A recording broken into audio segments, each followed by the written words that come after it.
الرحمن الرحیم۔ اس بات کا تذکرہ گزرا کہ زلیخا نے حضرت یوسف سے اپنا مطلب حاصل کرنا چاہا تو حضرت یوسف اپنے بچاؤ کے لیے اس گھر کے کمرے سے بھاگے دوڑے۔ زلیخا پیچھے لپکی اور پیچھے سے کرتا ہاتھ میں آنے کی وجہ سے پھٹ گیا۔ جیسے ہی دروازہ کھلا سامنے اپنے شوہر کو پایا۔ شوہر کے سامنے اپنے آپ کا بچاؤ کرنے کے لیے زلیخا نے باتیں بنائی اور یوسف علیہ السلام پر الزام ڈالنے کی کوشش کی، لیکن اسی وقت اللہ تبارک و تعالیٰ نے اسے کے خاندان میں سے ایک گواہ سے گواہی دلوائی، جس سے ساری باتیں ظاہر ہو گئی کہ بھئی کرتا اگر آگے سے پھٹا ہے تو یوسف قصوروار ہے، اور اگر کرتا پیچھے سے پھٹا ہے تو زلیخا قصوروار ہے۔ یہاں تک تذکرہ گزرا اور اس کے متعلق بہت ساری باتیں بھی سمجھ میں آئیں۔ واقعے کی جو آیت ہے اس مضمون کی، فَلَمَّا رَأَىٰ قَمِيصَهُ قُدَّ مِن دُبُرٍ قَالَ إِنَّهُ مِن كَيْدِكُنَّ إِنَّ كَيْدَكُنَّ عَظِيمٌ۔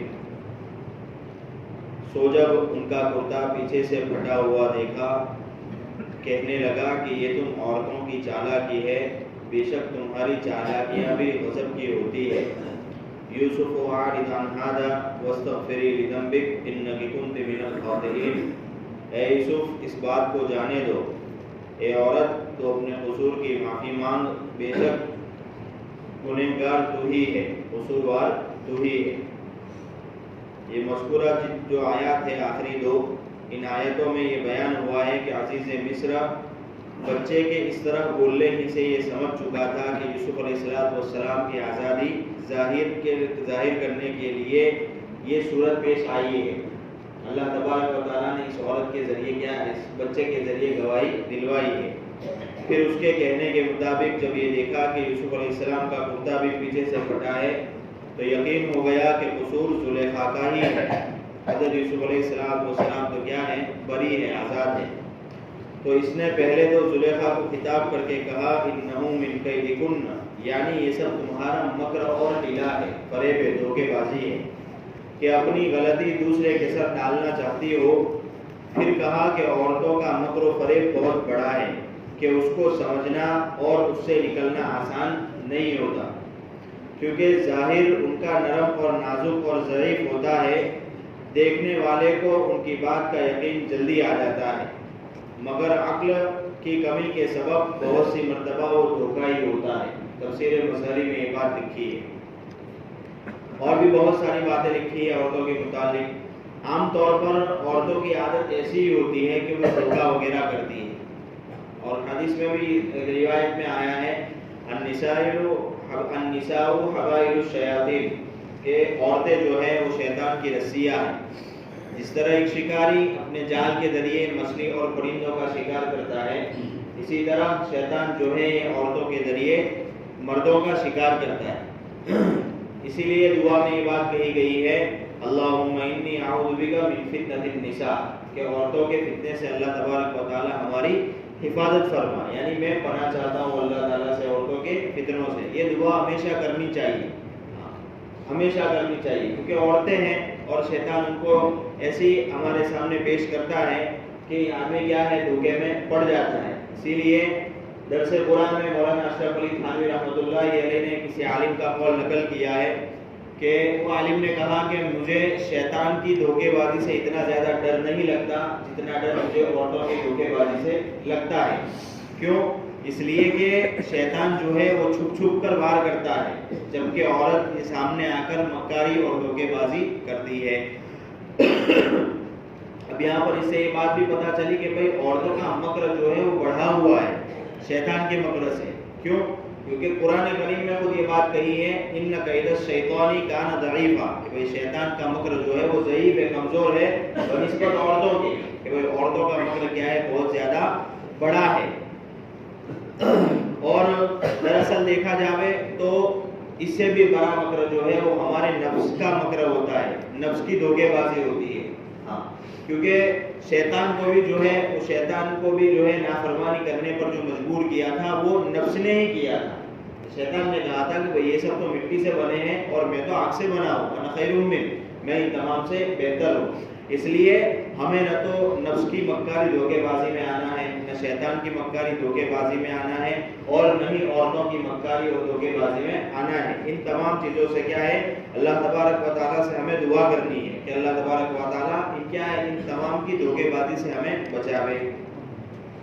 پھر اس کے بعد زلیخا کو یہ خطاب کر کے کہا عزیز مصر نے وَاسْتَغْفِرِي لِذَنبِكِ إِنَّكِ كُنْتِ مِنَ الْخَاطِئِينَ، یعنی سراسر غلطی تمہاری ہے، تم اپنی غلطی کی معافی مانگو۔ یہاں پر وَاسْتَغْفِرِي لِذَنبِكِ کہا، حالانکہ زلیخا جو ہے وہ مشرکہ تھی، اب مشرکہ کو استغفار کرنے کی بات نہیں کہی جا سکتی، تو تفسیر میں یہ بات لکھی ہے کہ بھائی وہ گناہ اور نیکی کا تصور رکھتی تھی، اچھے برے کی اس کے اندر تمیز تھی، اس اعتبار سے اسے یہ بات کہی کہ بھئی تو کیا ہے، اپنے گناہوں سے استغفار کر۔ لیکن بعض مفسرین نے اس کا یہ ترجمہ کیا ہے کہ بھئی تو اپنے خطا کی، اپنے قصور کی معافی مانگ۔ اب یہ معافی مانگ یا تو اللہ تبارک بظاہر یہ مراد ہے کہ اپنے شوہر سے معافی مانگ کہ بھئی تو نے شوہر کے ساتھ خیانت داری کی، کہ بھئی جب دیکھا جاوے کہ بھئی جب حلال طریقے سے ضرورت پوری کرنے کا ذریعہ موجود ہے تو نے خیانت کی ہے، تو اس لیے تو شوہر سے معافی مانگ۔ اور اس سے یہ معنی بھی مراد ہو سکتے ہیں کہ یوسف علیہ السلام سے معافی مانگ کہ خود خطا کی اور تہمت کیا ہے ان کے سر پر ڈال دی۔ اب یہاں فائدے کی بات یہ ہے کہ شوہر کے سامنے اگر اپنی بیوی کی بے حیائی اور ایسی خیانت ظاہر ہو جاوے اور وہ پورے سکون اور اطمینان سے باتیں کرے تو انسانی فطرت سے یہ بات بہت قابل تعجب ہے۔ اگر کسی انسان کے سامنے عورت کی بے حیائی، بے غیرتی، خیانت وغیرہ ظاہر ہو جائے اور پھر وہ چپ چاپ سنتا رہے تو یہ تعجب کی بات ہے، کوئی انسان اس بات کو برداشت نہیں کرے گا۔ تو یہاں پر یہ بات لکھی ہے کہ بھئی عزیز مصر کوئی بے غیرت آدمی ہو، ایک تو یہ بات لکھی ہے کہ وہ بے غیرت ہی آدمی تھا تو اس کو ایسی چیزوں سے کوئی فرق پڑتا نہیں تھا، لیکن یہ بات سمجھ میں نہیں آتی۔ اور یہ بھی ممکن ہے کہ حق تعالیٰ نے جس طرح یوسف علیہ السلام کو گناہ سے پھر رسوائی سے بچانے کا انتظام فرمایا، اسی انتظام کا ایک حصہ یہ بھی تھا کہ عزیز مصر کو غصے سے بڑے ہوئے نہ ہونے دیا، مطلب عزیز مصر کو غصہ نہیں آنے دیا۔ اللہ تبارک و تعالیٰ کی حکمت مصلحت تھی، کیوں؟ کیونکہ ورنہ عام عادت کے مطابق ایسا ہی ہوتا ہے کہ ایسے موقع پر انسان کیا ہے، تحقیق اور تفتیش کیے بغیر ہی کیا ہے، ہاتھ چھوڑ بیٹھتا ہے۔ ایسا معاملہ جب کسی کے سامنے آتا ہے تو انسان ہاتھ چھوڑ بیٹھتا ہے، اس کی تحقیق تفتیش نہیں کرتا، حالانکہ سب سے پہلے تحقیق اور تفتیش کرنی ہے، اس کے بعد جو قدم بڑھانا ہے وہ بڑھانا ہے۔ اور زبان سے گالی گلوچ تو کیا ہے، بالکل معمولی بات ہے، یہ تو دور کی بات ہے۔ اگر کوئی چھوٹا سا معاملہ بھی ہو جاتا ہے تو انسان گالی گلوچ دینے پر اتر پڑتا ہے، حالانکہ ایسا کرنا نہیں چاہیے۔ اگر عام انسانی عادت کے مطابق عزیز مصر غصہ ہو جاتا تو ممکن ہے کہ اس کے ہاتھ سے یا زبان سے یوسف علیہ السلام کی شان کے خلاف کوئی بات سردرد ہو جاتی۔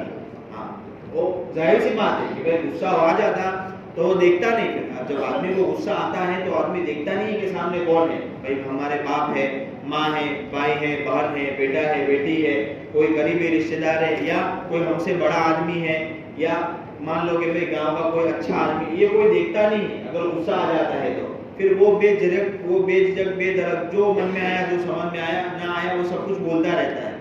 اس لیے بعض حدیث کی تفسیر کرنے والوں نے یہ بات بھی لکھی ہے کہ جب انسان کے اوپر غصہ حاوی ہو جاتا ہے تو اس کی عقل جو ہے وہ کچھ دیر کے لیے سلب ہو جاتی ہے، چلی جاتی ہے، اس کو پتہ نہیں چلتا کہ وہ غصے میں کیا کرتا ہے۔ پھر تھوڑی دیر کے بعد اللہ تبارک و تعالیٰ اس کی عقل اس کو واپس ٹھکانے پر دے دیتے، پھر وہ دیکھتا ہے اپنی آنکھوں سے اپنا کیا کرا کہ بھئی میں نے غصے میں یہ سارے چیز کر دی کیوں۔ اسی لیے غصے سے بھی کیا ہے، انسان کو پرہیز کرنا چاہیے، غصہ فطری چیز ہے، اگر غصے کی بات پر غصہ نہ آئے تو یہ بھی اچھی بات نہیں ہے، لیکن غصہ ایسا موقع پر کرنا چاہیے جہاں غصہ کرنے کا موقع ہو۔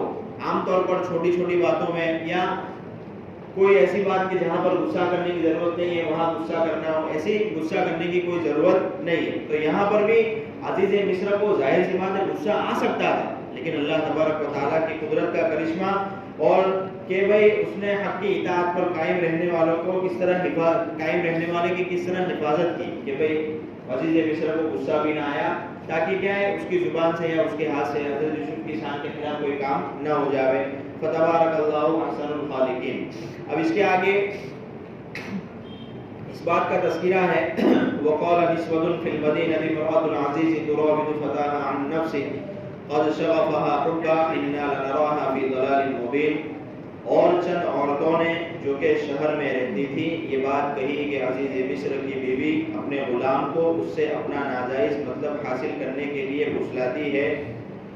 قد شغفها حبا، اس غلام کا عشق اس کے دل میں جگہ پکڑ گیا ہے۔ انا لنراها فی ضلال مبین، ہم تو اس کو صریح غلطی میں دیکھتے ہیں۔ اب دیکھا جائے تو یہ قصہ جو تھا وہ 3 لوگوں کے سامنے تھا، زلیخا، عزیز مصر اور حضرت یوسف۔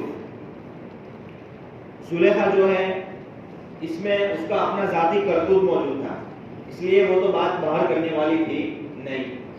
حضرت یوسف علیہ السلام کو عزیز مصر نے منع کر دیا تھا، عارضاً ھذا، بھئی اس بات کو یہیں کیا کرو، دبا دو، اس کو لمبی چوڑی مت کرو۔ اور ظاہر سی بات ہے ان کے اندر وفا کا جذبہ بہت زیادہ بڑھا ہوا تھا حضرت یوسف کے درمیان، حضرت یوسف میں، اور وہ اپنے مالک کے گھر کو برباد کرنا چاہتے نہیں تھے، تو انہوں نے بھی یہ بات کہی نہیں۔ تیسرے عزیز مصر، اب عزیز مصر کی خود کی بیوی کا کرتوت تھا، اس لیے وہ اپنے گھر سے پردہ ہٹانا چاہتا نہیں تھا۔ تو سوال یہ پیدا ہوتا ہے کہ بھئی یہ 3 ہی لوگ جو تھے جو قصے کو جانتے تھے، تو باہر بات پہنچی تو پہنچی کیسے؟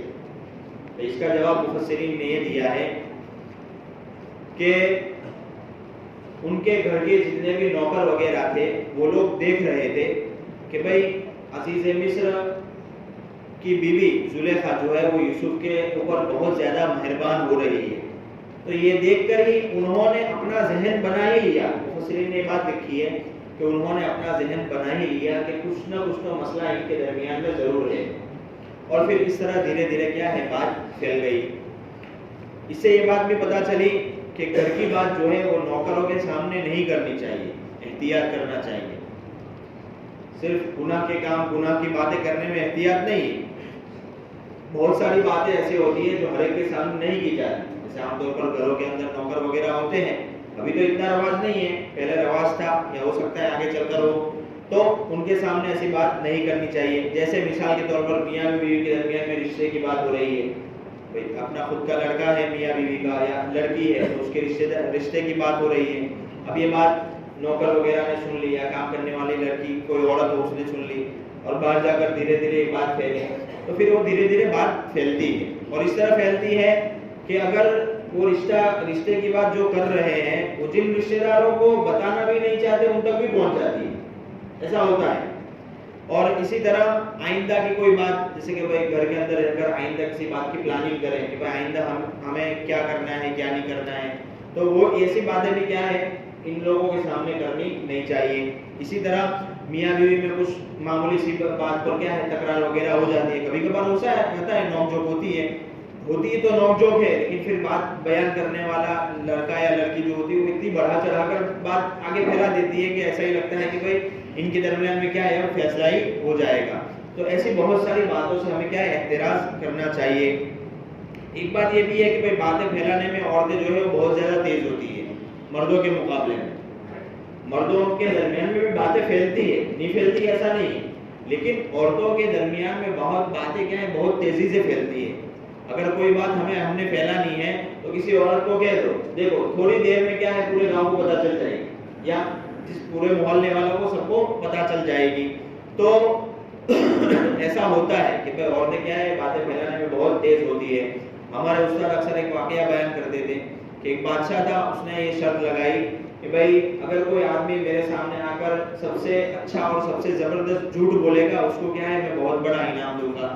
تو بہت سارے لوگ آئے اور بہت سارے لوگوں نے آ کر بہت ساری جھوٹی باتیں بتائی، لیکن بادشاہ کسی بھی کی بات سے خوش نہیں ہوا۔ ایک آدمی آیا اور اس نے کہا کہ بھائی میں فلانی جگہ گیا، میں نے دیکھا کہ وہاں پر 20-30 عورتیں بیٹھی ہیں اور بالکل چپ ہیں۔ تو بادشاہ بہت خوش ہو گیا کہ بھائی اس نے سب سے زبردست جھوٹ بولا ہے۔ ایسا تو ہوتا ہی نہیں ہے کہ بھائی اب عورتیں ملے اور چپ رہے، وہ ملتے ہیں اور ان میں باتیں کیا ہے ایران دوران کی بہت ساری کچھ باتیں ہوتی رہتی ہیں۔